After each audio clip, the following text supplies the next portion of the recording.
자, 데라의 족보는 이러하니라. 데라는 아브람과 나홀과 하란을 낳았다.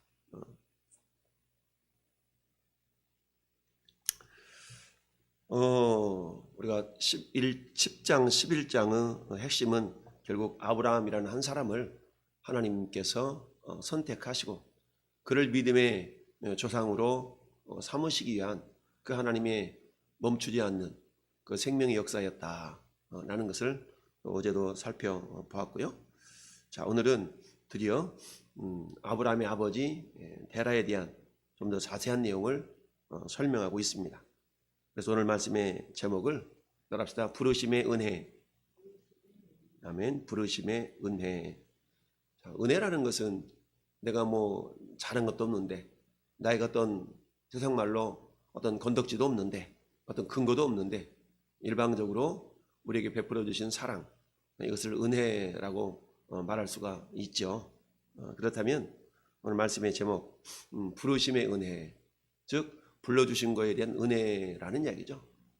그래서 수많은 거지들이 있는데 수많은 거지들 가운데 특별히 어떤 사람을 불러서 왕이 그 거지에게 엄청난 호의를 베풀었다. 그러면 거지 입장에서 본다 그러면 그게 은혜 받았다라고 표현할 수가 있겠죠. 오늘 데라가 어떤 존재인가에 대한 설명은 창세기, 출애굽기, 민수기, 신명기, 여호수아 24장 2절 말씀에 이렇게 기록하고 있습니다.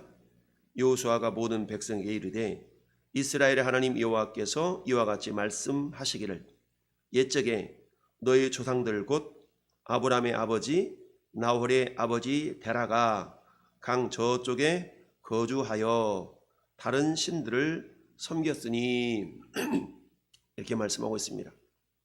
즉 아브라함의 아버지 데라는 갈대아인의 우르라는 지역, 어제 저녁에 살펴봤죠. 그 갈대아인의 우르라는 지역에서 다른 신을 섬겼다. 즉 하나님께로부터 멀리 떠난 그런 어떤 삶을 살았던 사람입니다. 그랬던 데라에게 하나님의 은혜가 임해서 그야말로 그곳에서 다른 신을 섬기며 살았던 그 가문에 하나님은 아브라함이라는 자식을 주셨고 그 자식을 하나님은 들어 쓰시기를 원하셨던 거죠. 그래서 이 데라의 자식 아브라함을 하나님이 부르심에 있어서 누구를 감동하셨냐면 데라를 감동하신 거죠. 다른 신을 섬겼던, 오늘날로 말하면 종교가 다른 그런 어떤 사람의 마음을 감동시키셔서 어때요? 개종하도록 하나님이 만드신 것입니다. 여러분, 종교를 바꾼다는 것은 쉬운 일이 아닙니다.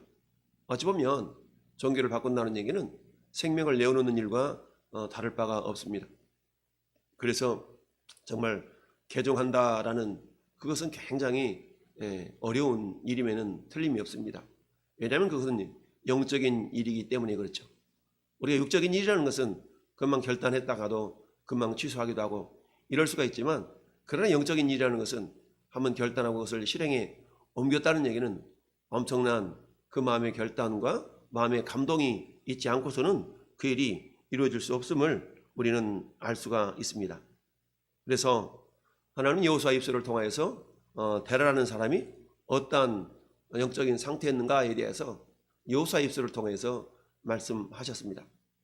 뿐만 아니라 사도행전 7장에 스데반 집사의 설교를 통해서도 역시 그 아버지 데라에 대한 이야기를 사도행전 7장 2절 3절에는 말씀하고 있습니다. 스데반이 이르되 여러분 부형들이여 들으소서. 우리 조상 아브라함이 하란에 있기 전에 메소포타미아에 있을 때에 영광의 하나님이 그에게 보여 이르시되 내 고향과 친척을 떠나 내가 네게 보일 땅으로 가라라고 아브라함을 부르신 장면에 대해서 스데반 집사가 또 말씀을 전하는 내용이 있습니다. 이런 걸 보면은 하나님께서는 아브라함 한 사람을 선택하시기 위해서 그야말로 노아의 세 아들 셈과 함과 야벳이라는 그 아들 가운데 특별히 또 셈의 후손을 새롭게 한번 거명하셨죠. 10절부터 26절까지 하나님 새롭게 셈의 족보를 쭉 나열한 다음에 그 마지막 26절에 데라에 대해서, 데라는 70세에 아브람과 나홀과 하란을 낳았다라고 이야기를 하고 있습니다. 이 아브람은 노아의 10대 손이다라고 말씀드렸죠. 아브람이라는 이름의 뜻은 뭡니까? 아버지 또는 조상이라는 이름의 뜻을 가진 사람이 아브람이죠. 근데 아버지, 조상인 아브람을 결국 그 이름을 하나님이 아브라함으로 바꾸기까지는 아브람의 믿음을 더욱더 키워가시면서 너는 한 가족의 가장으로서 살아갈 자가 아니라 많은 민족의 조상으로 살아갈 거야 라는 그런 의미로서 이름을 아브라함으로 바꿔주셨던 것을 보게 됩니다. 그래서 선민, 그야말로 믿음의 조상의 뿌리가 된 이 데라에 대한 이야기. 근데 데라는 슬픈 가족사를 가지고 있죠. 데라의 족본이 이러하니라. 데라는 아브람과 나홀과 하란을 낳고 하란은 롯을 낳았으며, 근데 그 하란이 그 아버지 데라보다 먼저 고향인 갈대아인의 우리에서 죽었다라는 얘기입니다. 여러분, 우리가 어르신들의 말씀 가운데 효도 가운데 한 가지가 뭐냐? 그 부모님보다 먼저 죽지 않는 것이 효도 중에 효도다라는 말을 하는 경우를 듣게 됩니다. 그런데 데라의 아들 가운데 그야말로 하란은 아버지 데라보다 먼저 죽었던 것이죠. 이것도 하나님의 우연이 아닌 하나님의 어떠한 섭리 가운데서 그 아들을 데려가셨다라고 볼 수가 있습니다. 근데 그 아들에게 손자가 하나 있었으니 손자의 이름이 롯이었죠. 그러니 아버지 데라의 입장에서 볼 때는 그 손주 롯이 자기 아들 하란을 바라보는 것만큼 아마 귀했을 수도 있습니다. 그래서 하나님의 감동에 의해서 아브라함을 부르신 그 갈대아인의 우르, 여러분, 고향을 또 떠난다는 것은 종교를 바꾸는 것 이상으로 또한 더 어려울 수가 있죠. 생면부지의 타영 땅을 향하여서 고향을 떠난다는 것. 참, 우리 60년대, 70년대, 80년대까지도 어떻습니까? 저 전라도, 저 경상도, 그곳에서 그저 서울로 향했던 많은 발걸음들을 봅니다.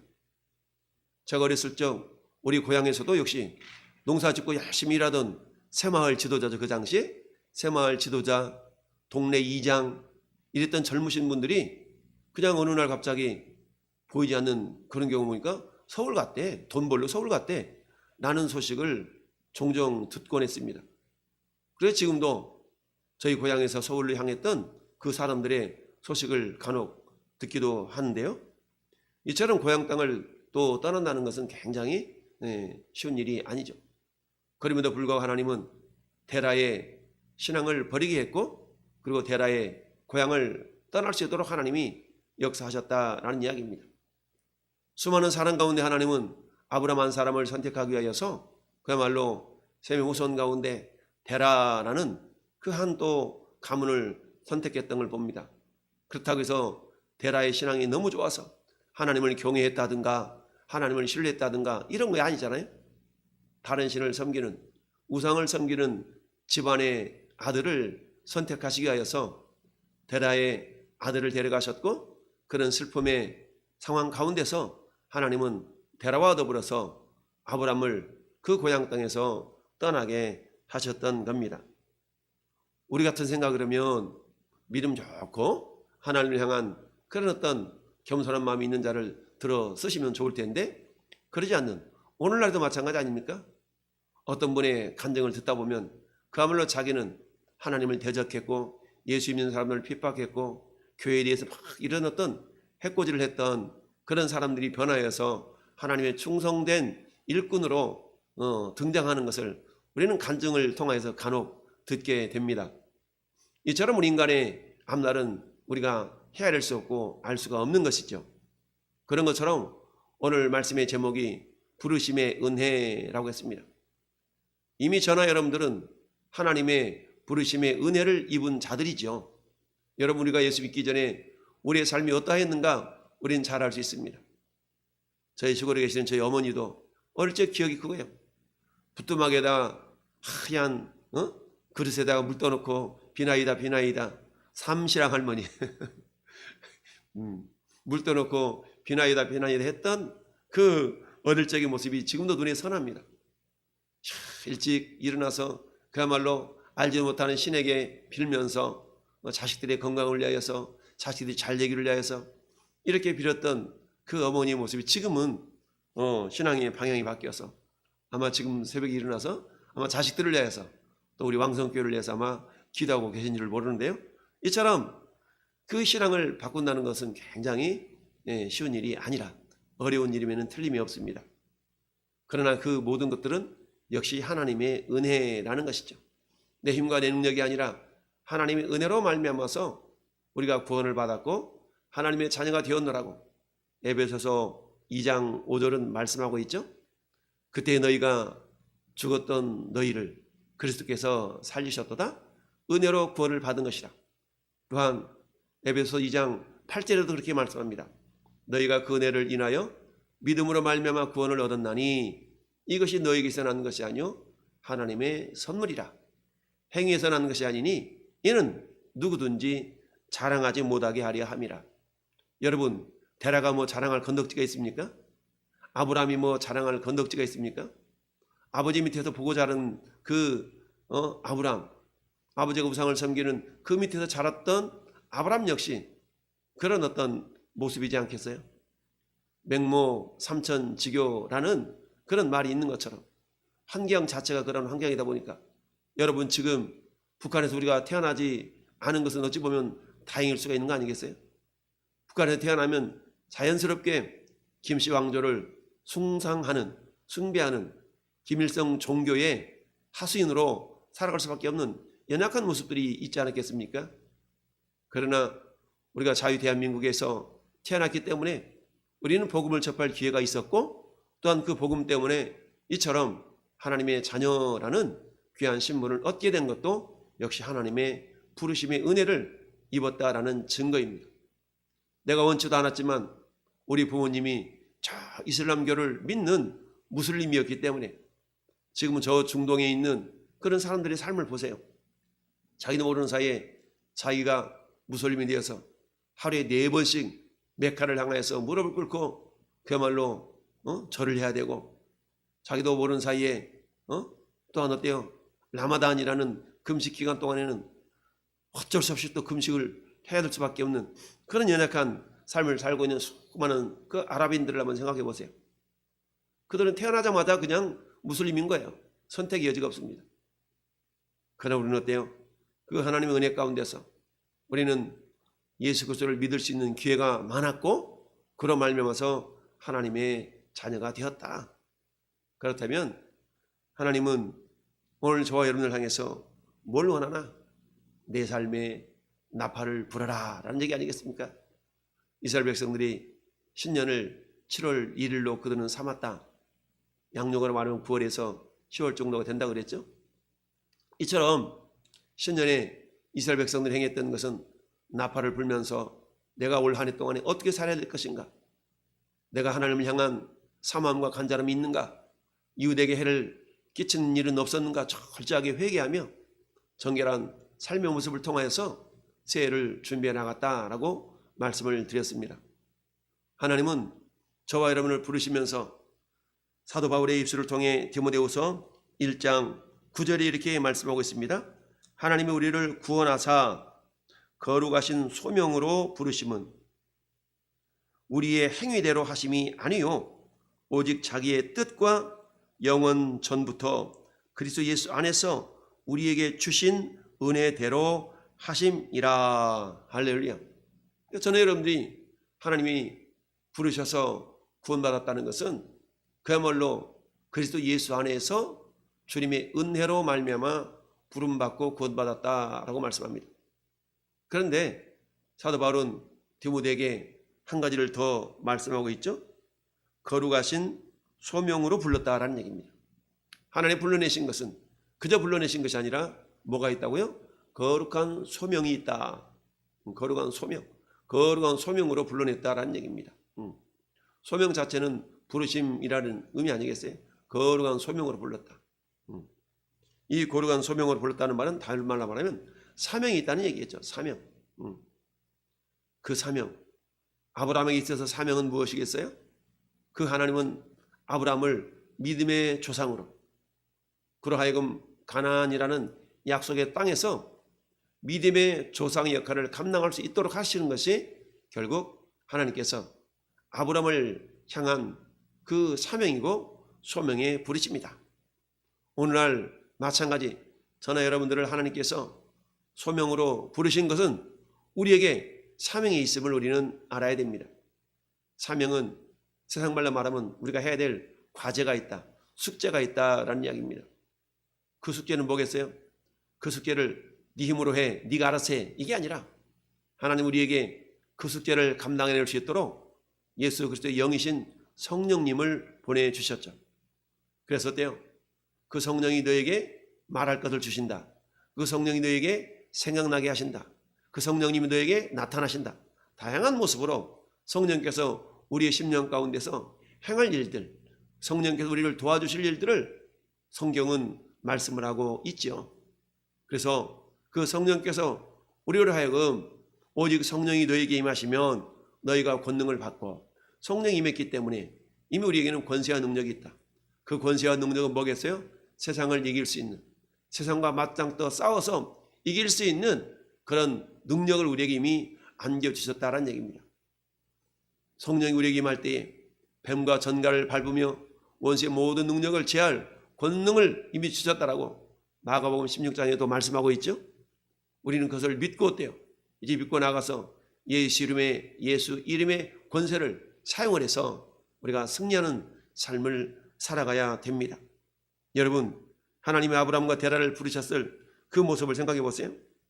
그런데 이들은 어때요? 고향을 떠나기는 떠났는데 어때요? 곧바로 가나안 땅까지 가지 못하고 어디에 머무르고 맙니까? 아브라함과 나홀이 장가들어서 이렇게 자식을 낳았는데 31절에 데라가 그 아들 아브라함과 하란의 아들인 그의 손자 롯과 그의 며느리 아브라함 아내 사레를 데리고 갈대아인의 우르를 떠나서 가나안 땅으로 가고자 하더니 어디에 머물렀어요? 하란에 이르러 거기에 거류했다. 이 하란은 데라의 아들 하란과 같은 그런 호칭이지만 데라의 아들 하란은 사람의 이름이고 하란에 이르렀다라는 것은 하란은 지명을 말합니다. 근데 이 하란의 이름의 뜻이 바싹 말라터진이라는 이름의 뜻이 있거든요. 아버지 데라가 하란 땅에 머무를 수밖에 없었던 이유는 아마 자기 자식이 떠올랐기 때문이지 않나 생각해 볼 수 있어요. 자기 자식 잃어버린 아들의 이름이 하란인데 그 자기 아들과 동일한 이름을 가진 도시가 있는 거 아니겠어요? 그래서 어때요? 야, 그래, 이곳에 내가 머물러야 되겠다라고 머물러 있었던 것이죠. 결국 거기에서 데라는 나이가 205세가 되어서 하란 땅에 죽게 되었고 12장으로 건너가면 다시 하나님은 그곳에서 머물고 있는 아브라함을 불러내신 것을 봅니다. 왜요? 아직 목적지까지 이르지 않았기 때문이죠. 하나님은 저와 여러분들을 세상으로부터 불러서 예수 그리스도 안으로 교회 공동체로 우리를 불러내셨습니다. 그런데 불러내실 때 우리에게는 거룩한 소명이 있다고 그랬어요? 거룩한 사명이 있다고 그랬습니다. 그 사명을 감당하는 그런 삶의 모습이 이 세상의 삶일지인데, 그러나 이 땅의 삶은 우리의 궁극적인 목적지는 아니죠. 우리가 가야 될 궁극적인 목적지는 어디입니까? 영원한 하늘나라. 저 영원한 하늘나라가 우리의 궁극적인 목적지입니다. 잠시 잠깐 우리가 머물 곳이 이 세상이라고 성경은 말씀하고 있습니다. 이 땅에 사는 날들 동안 저는 여러분들이 해야 될 귀한 사명은 뭐겠어요? 먼저 우리를 불러주신 그 부르심의 은혜를 기억하면서 이제 또 다른 영혼들이 여전히 우상 숭배에 빠져서 자기들이 영원한 지옥을 향하여 가고 있음을 알지도 못하는 그 영혼들에게 우리는 복음을 증거해서 복음의 나팔수가 되어져서 그들을 주께로 인도할 귀한 사명들이 있다는 사실입니다. 이제 명절이 시작되었는데요. 여러분 명절 주간에 여러분 가정에서 예수 그리스도의 선한 영향력을 끼칠 수 있는 그런 미래의 모습들이 우리 명절 기간 동안에 나타나서 주님께 영광이요 여러분 10년 가운데서 부르심의 은혜를 함께 나누는 복된 주인공이 될 수 있기를 예수님의 이름으로 축원을 드립니다. 아멘.